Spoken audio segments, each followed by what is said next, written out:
Bonjour, donc je vais vous parler un petit peu de ce clavier mécanique G610 de chez Logitech. Donc bon, Logitech, marque connue, reconnue et réputée pour tout ce qui est accessoire un petit peu haut de gamme.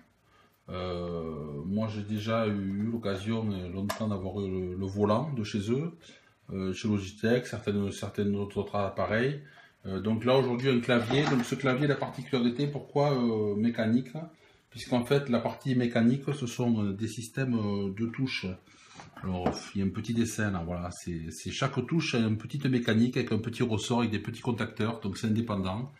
Ça coûte une blinde à fabriquer bien sûr, mais c'est un avantage, c'est que quand vous appuyez sur la touche de H, ça n'a pas de contact avec la G ni la J. C'est pas une membrane, donc il peut pas y avoir de faux contact, il peut pas y avoir de rebond. C'est du clavier mécanique comme on faisait il y a 10 ans, c'est ultra solide. Donc les gamers, ben, ils aiment ça parce que évidemment c'est incassable.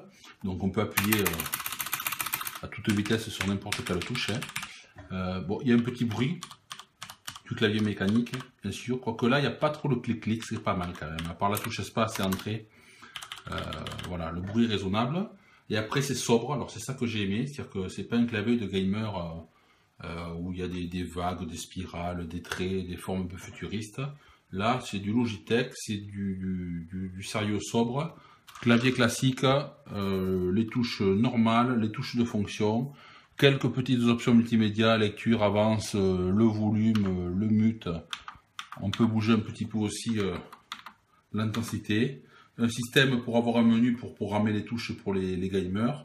Mais ça peut très bien être un clavier bureautique si on cherche de la bureautique ultra solide et où on a besoin de taper très très vite et où ça répond. Ça dépend des habitudes qu'on a. Hein.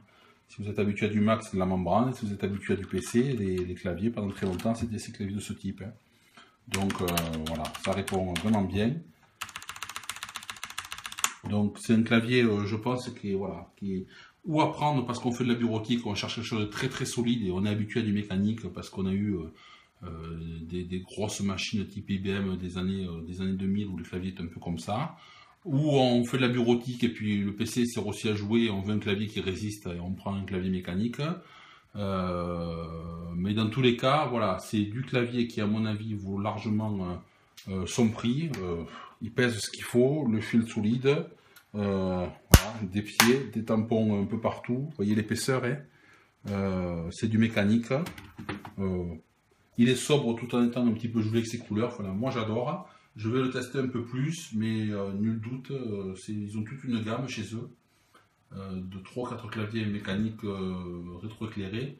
Nul doute que vraiment c'est du bon matériel et déjà de ce qu'on voit là au niveau touché, au niveau finition, ça respire la qualité. Donc voilà un petit peu pour ce clavier, si ça peut vous aider.